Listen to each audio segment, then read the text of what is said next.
Kang Deddy, berani tidak kalau sama perusahaan besar buang limbah B3 di sungai, Kang Deddy? Kalau nggak berani berarti selama ini ya cuma konten pencitraan berarti. Kemarin-kemarin saya bela Kang Deddy. Nah, kapan bertindak? Martamis, mari kita tetap optimis. Al-Hamid ngeluarin rantai emas dari langit. Keramatnya Al-Hamid tuh, ngeluarin rantai emas dari langit sampai ke bumi. Lagi ngobrol sama kakaknya Al-Mohdor nih, Syekh Umar Mohdor. Ayo wahai Syekh Umar Mohdor, lihat keramatan nih, turunin rantai emas dari langit. Al-Hamid. Saya komentar apa ya? Ya. Apa ya cerita-ceritanya? Nggak tahu lah. Keluar rantai emas dari langit. Ngeluarin rantai emas dari langit. Keramatnya Al-Hamid. Ini adalah Pixman ya. Ya. Beliau sering bikin konten yang begini ya. Tapi ini bukan rantai emas ini rantai biasa ya aja ya. Ya mungkin karena beliau bukan itu. Ayo Allah, astagfirullahaladzim. Oke lah, ngeluarin. Oke.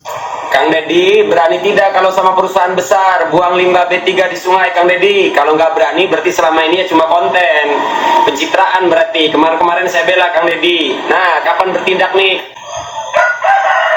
Buat saudaraku yang berada di Provinsi Banten, terima kasih atas kepeduliannya terhadap pengelolaan lingkungan di Jawa Barat, dan postingannya sudah kami tindak lanjuti dan kami terus. Tidak usah khawatir, saya pasti memberikan tindakan pada siapapun, mau besar mau kecil, apabila melakukan pelanggaran lingkungan. Salam hormat ya, tetap konsisten sama-sama menjaga lingkungan. Nah kan kayak beliau ini nih, komentar orang kan dibalas tuh Mahesa Al-Bantani, berarti namanya aja ya Mahesa Al-Bantani ya, berarti beliau orang Banten ya. Ya Sunda sama, tapi secara otonomi atau pemerintahan daerah itu beda ya, Banten dan Jawa Barat. Ini nggak tahu yang disorot ini limbah yang di mana, yang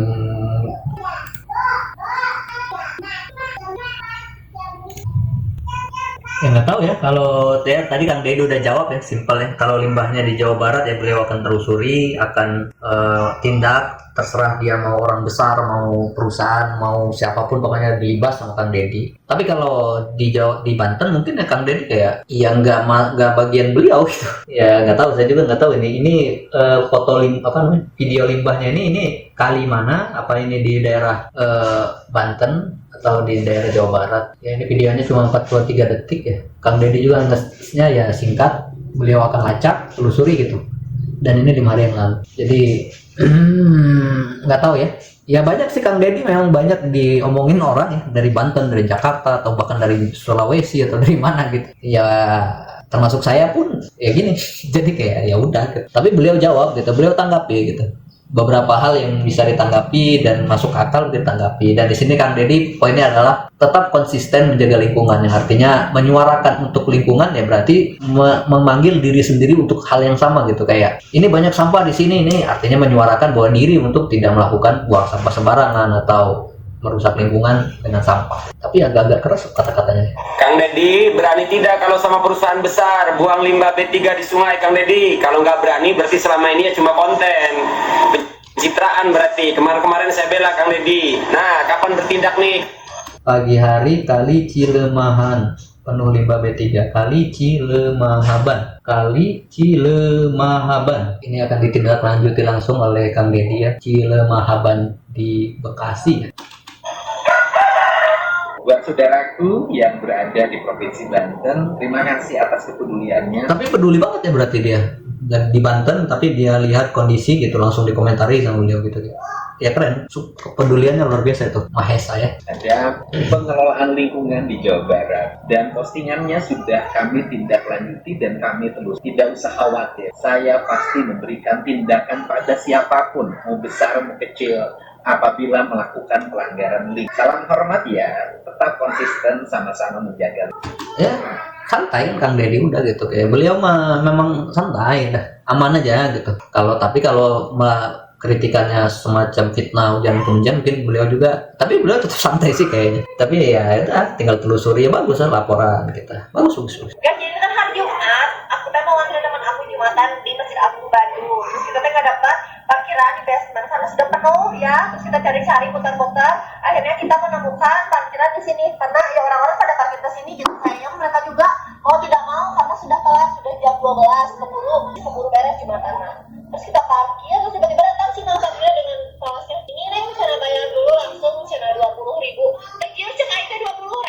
itu salah.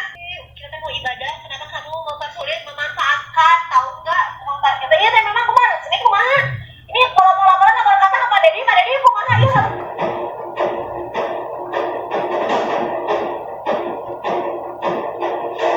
Buat ibu yang tadi malam ngeluh Oh, ini audio Kang Dedinya emang kecil ya. parkir liar di Kota Bandung, Muhammad Dovia, jam 2 dini hari WA Kapolres status Kota Bandung. Dan hari ini pelakunya sudah diamankan dan bisa diproses. Pengaduan ibu sudah kami tindak lanjuti. Semoga Bandung semakin baik, semakin bebas dari berbagai kegiatan pungli, semakin tertata. Nah kan ya, itu kan, ini fungsi dari sosial media dan demokrasi itu sendiri kan, menyampaikan kritikan, menyampaikan saran, menyampaikan usulan tertentu gitu, yang akhirnya bisa menciptakan bahwa semua orang boleh berpendapat, pendapatnya bisa dikaji, pendapatnya bisa dibantah, pendapatnya bisa disanggah, opininya bisa diambil sebagai masukan gitu. Ya dengan adanya ini kan akhirnya beliau langsung konfirmasi, kita bisa tahu oh artinya udah tinggal cek beritanya atau kita cek ke Bandungnya sana. Ya, parkir liar lah ya. 20.000 untuk sholat Jumat. Ya mau gimana pun 20.000 buat masuk kotak amal masjid kayaknya masih lebih. Yang apa?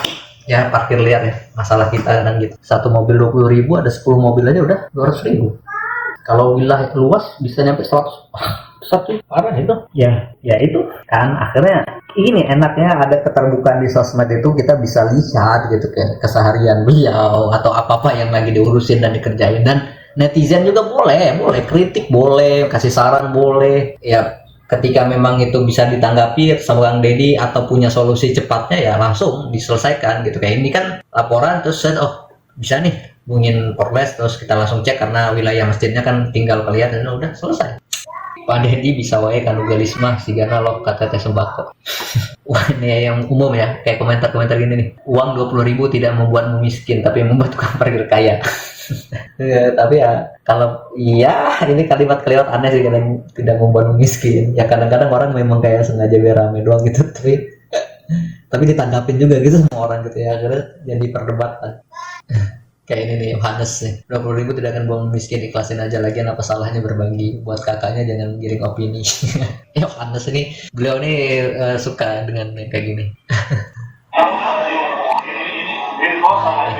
Tamat RSUD Ulas Asih ya, ini beliau udah mengganti ya, termasuk papan di gerbang di jalannya juga udah diganti Ulas Asih. Dan ini logonya ya, kalau logo pemerintahan ini entah kenapa ya kebanyakan tuh memang nggak simpel mereka kayak, tapi ya supaya itulah cuma kayak ya itu kan kayak logonya bagus tapi cuma nggak simpel. Kebanyakan logo-logo pemerintah itu nggak simpel mereka kayak.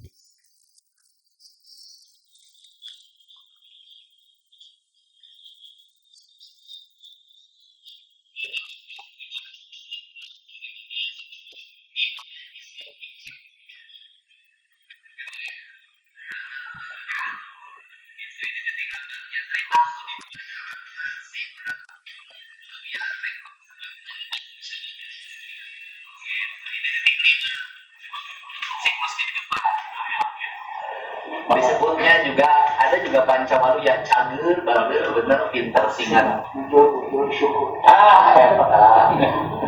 loh, gitu.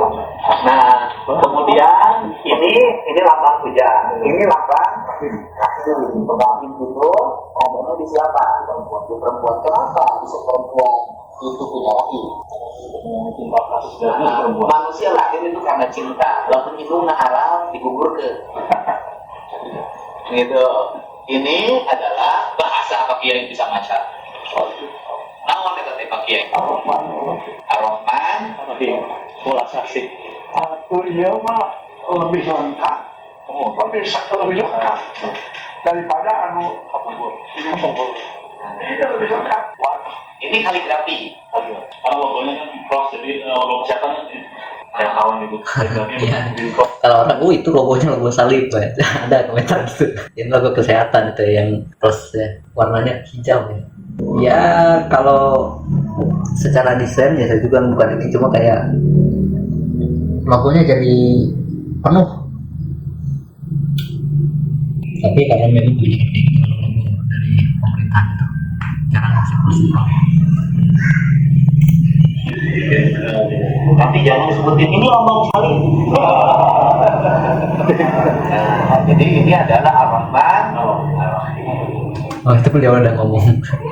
Ar-Rahman, Ar-Rahim, ulas asih. Jadi bentukan logonya ada kujang, ada 3 iman, ihsan, iman, Islam, ihsan, 3 tingkatan itu. Terus ada 5 siklus kehidupan, berarti apa? Lahir, mengandung, lahir, remaja, dewasa, meninggal. Itu kali ya, pokoknya itu. Atau cager, bager, apa tadi? Pancawaluya itu. Ya udah, memang babak rumah sakit ulas asih saya udah menyelesaikan ini. Maksudnya kayak udah ini udah logonya dibikin, udah diganti, ya udah tinggal lihat apa yang akan dilakukan oleh beliau ke depannya. Ya, tapi komentar-komentarnya lumayan nih. Ada yang dia berani menjual akhirat untuk dunia. Ada juga yang komen tadi semau kamu aja Mulyadi, ini kan negara punya kamu. RSUD Dr. Mulyadi. Anjas, Samsul selamat. Belajarlah sejarah yang menciptakan RSUD Al Ihsan para ulama setempat. Apakah nama Islam sangat mengganggu? nama Islam sangat mengganggu. Al Ihsan itu ada sih di Bogor kemarin udah saya baca. Maksudnya belajar sejarah yang menciptakan RS Al Ihsan para ulama. Iya itu sejarahnya kita tahu misalnya bahwa memang ulama yang menciptakan gitu. Tapi kayak iya terus gitu. Maksudnya kan ya udah gitu kayaknya. Kayak yang membantu kemerdekaan kita ada para pahlawan. Ya berarti apa yang harus kita lakukan? Ya menjaga kemerdekaannya. Terus yang membuat Al Ihsan itu adalah para ulama. Ya berarti menjaga apa? Bukan menjaga nama Al Ihsan ya, tapi menjaga Al Ihsan itu tetap menjadi relevan dan masyarakat untuk banyak orang. Artinya nggak masuk ke ganti nama atau enggak, karena itu kan hanya nama gitu, bukan udah ini panjang lagi nanti bahas kayak gitu. Itu intinya ini udah diganti nama udah. Capek kalau mau tonton ada di video saya yang tentang ulas asih itu udah saya bahas panjang lebar, termasuk sejarahnya juga ada. Jantan niatnya saya bisa sebagai tokoh masyarakat, tokoh Islam di Jawa Barat. Hai orang Jawa Barat hoyong gaduh rumah sakit mung hilap kanu mekanisme artos Pemda dilehetkeun ka yayasan dipimpin ku pejabat nyaliran ngaluarkeun artos pan eta kayak gitu mah. Ini Pak Ketua Yayasan kedua. Nah, itu. Nah, ini videonya udah lumayan lama ya. Bahkan beliau ini udah ngundang Ketua Yayasan kedua Al Ihsan. Ya, intinya udah gitu, udah ada ini beliau juga udah bertemu. Setelah Pak Utsman bermasalah karena tindakannya yang baik tetapi melanggar hukum, kan tindakannya baik kan. Terus kadinya kan. Nah, itu ya. Yang ini juga ada dibahas yang Pak Usman. Beliau itu kalau nggak salah wakil gubernur di Jawa Barat, terus mendirikan rumah sakit tapi niatnya baik tapi ada terjerat di kasus korupsi berapa 18 miliar atau berapa gitu, termasuk yang ngambil pendidikan Pak Muhammad Toha apa sekolah ya macam-macam lah. Tonton di video yang itu lah pokoknya. Ini kita dengerin dari cerita petinggi Al Ihsan atau Ketua Yayasan kedua. Betul, kumaha yang maksud sepuh teh. Bla bla bla diterangkan bahwa abdi sebagai gubernur punten kan biasa berbuat banyak, namun dia pasti punya jasa. Tapi kami ayeuna diseret dan maju memang atau diseret kan udah dituturkan makanya demi akhirnya status quo abdi status quo. Tapi Pak HR gitu ya, abdi bisa berbuat banyak untuk upami maksud insya Allah muluikan maksud para sepuh kabur. Nah, akan kalau begitu memang ada. Ayah ini ayah nukeran duit aja. Pertama, kamu menjanjikan balik apa? Kamu prasasti untuk orang-orang yang pernah berbuat tidak prasasti hal itu sama. Tapi duitnya tadi ada ya. Kayak abdi kita bikinkan prasastinya. Jadi nanti prasasti perubahan dari rumah sakit Al Ihsan namanya menjadi rumah sakit Walas Asih.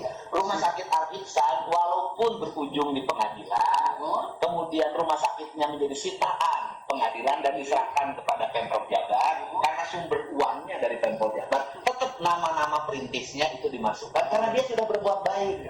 Walaupun langkahnya salah gitu loh, tapi niatnya baik dan tidak akan ada rumah sakit ini kalau tidak ada orang-orang ini ini yang harus menembus dengan penjara. Terus.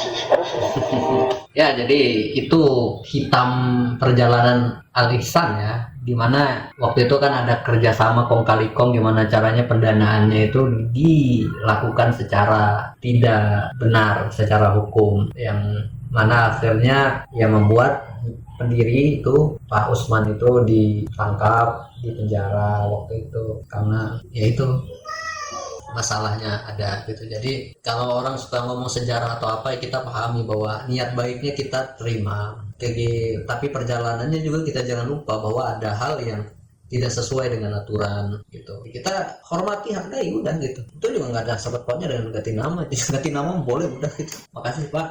Pak Yayasan kedua Al-Ihsan ya atas penjelasannya yang ya selesai gitu udah.